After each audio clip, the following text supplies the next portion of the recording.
देखो जी, मैं आपको बताऊं, विकास आप किस चीज़ को कहते हैं? विकास आप कहते हैं क्रिमिनल एक्टिविटीज़ कम हो, देश के अंदर डेवलपमेंट हो, है ना, इंफ्रास्ट्रक्चर चेंज हो। आप जाके बिहार में देखो, इंफ्रास्ट्रक्चर ग्रेजुअली स्टेप बाय, अब आप कोई चीज़ 60 साल से कर रहे हो, 50 साल से कर रहे हो, वो आप कहोगे 15 साल में अगर हो जाए या 10 साल में हो जाए, 5 साल में हो जाए, वो थोड़ा मुश्किल हो जाएगा करने के लिए। तो अब ये रोजगार बाहर से आए होंगे, कहीं से भी आए होंगे, अपनी मेहनत करके अपना रोजगार कर रहे हैं ना, किसी ने इनके मुंह में तो नहीं डाला ना। आप ये कैसे सोच सकते हो कि बिना मेहनत करके और मुझे खाने को मिल जाए? ये सरकारी नौकरी को रोजगार मानते हैं। सरकारी नौकरी अब कहाँ है? एक बात तो बताओ ना, आजकल सरकारी नौकरियां है ही नहीं, किसी के पास है ही नहीं। आपको खुद मेहनत करनी पड़ेगी, चाहे प्राइवेट सेक्टर में चाहे किसी के अंदर। और ये कहते हैं मैं जाति, अरे मैं जाति जनगणना करा तो लगा, जॉबें है कहाँ आज की डेट में? सारा सेक्टर। और क्या कहते हैं? कहते हैं प्राइवेट के अंदर रिजर्वेशन कर दूंगा। अरे तुम पहले सरकारी तो संभाल लो, सरकारियों के अंदर पहले उनको काम करना तो सिखा दो। तुम सरकारी जो प्राइवेट जो सबको रोजगार दे रहा है, तुम उसको ही बर्बाद कर दो। आप एक बात देखिए, जाति जनगणना अगर ये चालू होएगी तो सबसे ज़्यादा नुकसान इन्हीं लोगों को होने वाला है। ये आप देखते रहना, क्योंकि इनके जो गठबंधन में शामिल लोग हैं ना, उन्हीं की, मेरे को कहना नहीं चाहिए, उन्हीं की जाति के लोग रिजर्वेशन के अंदर जो क्रीमी लेयर है। आप एक बात देखिए ना, मैं किसी का पक्ष करने नहीं जाता, यहाँ बेचारा जो अंदर जूते साफ करता है या पॉलिश करता है, आप देखना इन्हीं की जाति के लोगों ने, जो ऊपर चला गया होगा उसने अपने उस जाति के बंदे को ऊपर उठाया। कभी आज तक उठाया उसके बच्चे को? नहीं उठाया होगा। उसको वहीं बैठ के पॉलिश करी और अपने खानदान के सारे लोगों को आईएएस बना लिया इन लोगों ने मिलके। आप इसको रियलिटी तो देखो, जितने आईएएस बने हैं सन 50 से लेकर, मोटी बता रहे, कह रहे हैं हम समानता लाएंगे बिहार में, इसलिए कैसे आएगी जब उस बेचारे के बच्चे को पढ़ने को ही नहीं मिलेगा, तो वो कैसे जाति जनगणना करेगा? आप समझो ना, तो उनके जाने का कुछ प्रभाव होगा सर? एक मिनट, नहीं। राहुल गांधी अपनी जाति क्या बताएंगे पहले? एक मिनट भाई यार, राहुल गांधी अपनी जाति क्या बताएंगे? मुस्लिम देखो, मैं एक बात बताता हूँ, प्रभाव मैं आपको एक बात बताता हूँ, प्रभाव क्या होता है? प्रभाव हमेशा एक चीज का होता है, आप रियलिस्टिक लगो, आप चीज के बराबर। आप इनकी 3 साल से, जब से 240 सीटें बीजेपी की आई हैं और ये संविधान की किताब उठा के लगे हैं, उसके बाद ये महाराष्ट्र में हारे, उसके बाद ये हरियाणा हारे, उसके बाद और जितने भी इलेक्शन हुए हारे।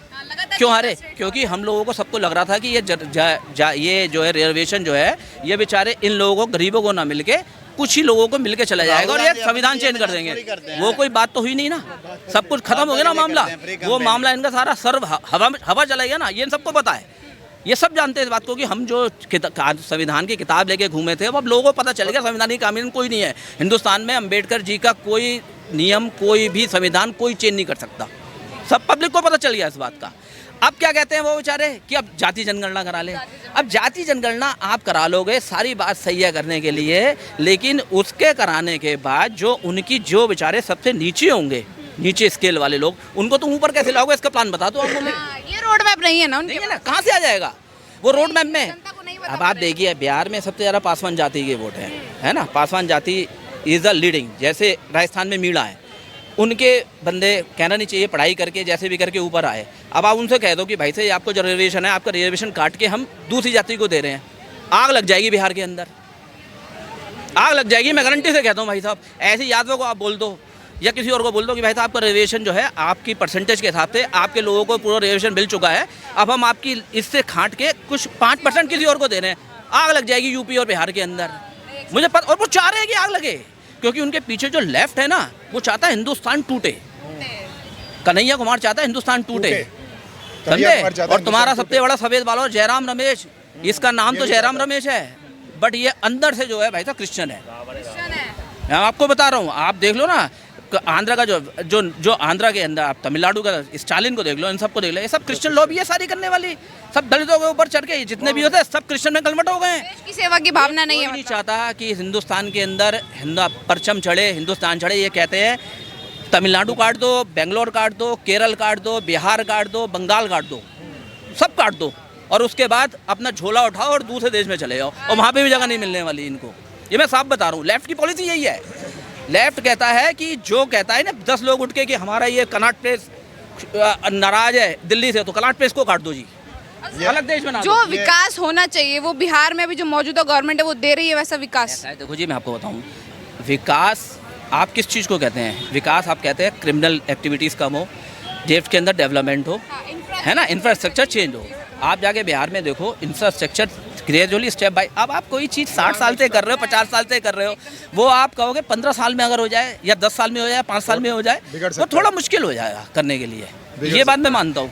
और कहीं कमी है, मैं ये नहीं कहता वो पूरी तरह ठीक है, हो सकता है कई चीज़ों में वो भी गलत हो, और उनको हम लोगों को अपोज करना चाहिए। काफी देर से आप बने रहिए सर। राहुल गांधी की जाति पूछी जाती है, चिराग पासवान जी की भी जाति पूछ लीजिए क्या है ना। आप ही चिराग पासवान जी का आप यहाँ पर आके उनका प्रचार कर रहे हैं। आप पहले राहुल गांधी क्यों बोल रहे हो, फिर राहुल खान बोलो ना पहले। नहीं, मैं जाति की बात कर रहा हूँ यार। हाँ तो पहले हाँ मैं धर्म की बात करूंगा ना। बोलो, पूछो पहले, बोलो पहले राहुल खान बोलो, बोलो राहुल खान।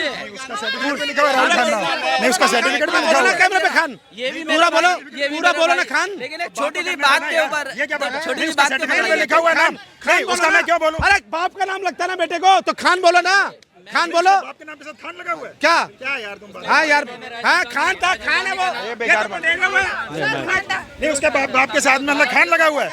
हाँ खान लगा हुआ है, तुम्हें ज्यादा पता है, तुम्हें पता है ना, तुम्हें ज्यादा बोलो पता ऑन कैमरा खान बोलो, पारसी बोलो। लग रहा है राहुल गांधी पारसी है। अरुणा ईरानी की भी शादी क्या नाम है उसका, स्मृति ईरानी की शादी भी तो पारसी से हुई है ना, वो तो ज्यादा हिंदू है। स्मृति ईरानी की शादी भी तो पारसी से हुई है ना, फिर तो क्या हो गया? तो क्या हुआ? अगर इंदिरा गांधी ने पारसी से शादी की तो क्या हो गया? बदलाव होने जा रहा है बिहार में नहीं? देखिए इस बार अभी क्या है ना, बिहार पॉलिटिक्स पर ध्यान ही सबका कम गया है, नहीं हमारा पूरा है, हमारा पूरा ध्यान है। पब्लिक का ध्यान वैसे भटका दिया गया है, इसलिए ज़्यादा खबरें मुझ तक भी नहीं पहुंची है। वैसे ये जानता हूँ, वैसे इतना जानता हूँ, वैसे मैं इतना जानता हूँ कि बिहार पॉलिटिक्स में अगर ढंग से कोई काम करने वाला है तो वो है बीजेपी फिलहाल, क्योंकि हर जगह वो क्या है ना, अपनी तरफ से सही नेता चुन के दे रहे हैं। दूसरी चीज़, उन्होंने इंफ्रास्ट्रक्चर से लेके हर चीज़, विकास में जो भी काम कर सकते हैं ना, वो हर चीज़ को सही तरीके से दावों के साथ साथ काम भी कर रहे हैं।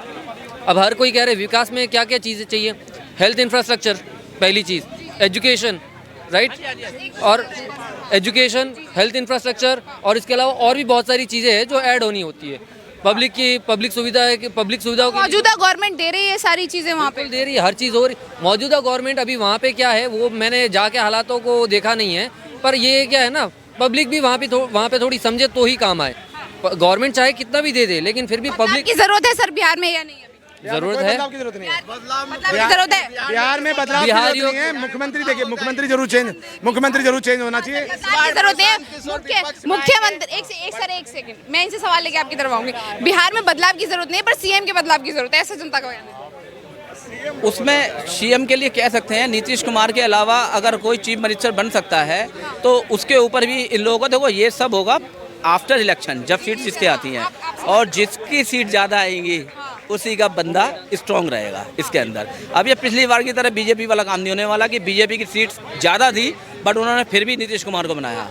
अब की बार अगर बीजेपी की सीट आ जाए तो बीजेपी से ही चीफ मिनिस्टर बनेगा। बिहार में अगर हम ऑपोजिशन में देखें, लालू प्रसाद यादव बहुत बड़ा फेस है सर, पूरी फैमिली उनकी जो है बिहार पॉलिटिक्स से आ रही है, तो क्या लग रहा है कि उसको हराना, क्या लग रहा है वो भी तो कुछ ट्राई करेंगे ना इस बार? उन्हें अच्छे कंपेंडर है, उनके बाद में मानता हूँ, और आरजेडी की भी पोजीशन काफ़ी स्ट्रांग है बिहार के अंदर, और बिहार में थोड़ा सा जातिवाद मुझे यूपी से ज़्यादा लगता है बिहार के अंदर। और लेफ्ट में एक समस्या और है बिहार के अंदर, लेफ्ट की बिहार में एक समस्या और है, बिहार में अनफॉर्चुनेटली लेफ्ट पार्टीज भी बहुत स्ट्रांग है 3, 4, 5 सीटों पर। और सीमांचल पे आप कहो ना कहो, किशनगंज, अररिया, सुपौल और जो नेपाल के साथ इलाका लगता है, वहाँ मोमडन जो कैंडिडेट है ना, वो बहुत बड़ा स्ट्रांग फैक्ट है वहाँ। ये भी एक सवाल है कि इस बार जो है कि मुस्लिम वोटर्स किसे पसंद कर रहा है, ये भी एक मेन फैक्टर। वोटर हमेशा उसी को पसंद करेगा जो बीजेपी को हराएगा, बिल्कुल फैक्ट, नहीं करेगा वो, चाहे कुछ भी दे दो, चाहे इतना हो जाए। उनका एक घूमता है मामला और वो कहते हैं हमने बीजेपी को हराना, बस वो कभी ये चाहे इसमें कोई भी लीडर कोशिश, ये चाहे जितनी कोशिश कर ले मुसलमानों के लिए बीजेपी, वो उनको कभी वोट नहीं देंगे, ये मैं बता रहा हूँ आपके लिए। वो हमेशा उस बंदे को वोट देंगे जो बीजेपी को हराएगा। वो कांग्रेस स्ट्रांग होगी। देखो 4 सीटें हैं, 4 में से 4 आरजेडी में मोमडन है, कांग्रेस में मोमडन है, और किसी पार्टी में मोमडन है, और बीजेपी में कोई हिंदू है, और वो ये देखेंगे इन तीनों में से कौन सा मोमडन जो है इसको हरा सकता है, वो उसको वोट दे देंगे, चाहे भले ही वो आरजेडी का बंदा हो, वो कांग्रेस को वोट दे देगा। विकास से और सर विकास से कोई मतलब नहीं होने, उनको कोई मतलब नहीं, उनको विकास से कोई मतलब नहीं, उनको कोई मतलब नहीं विकास से। धन्यवाद।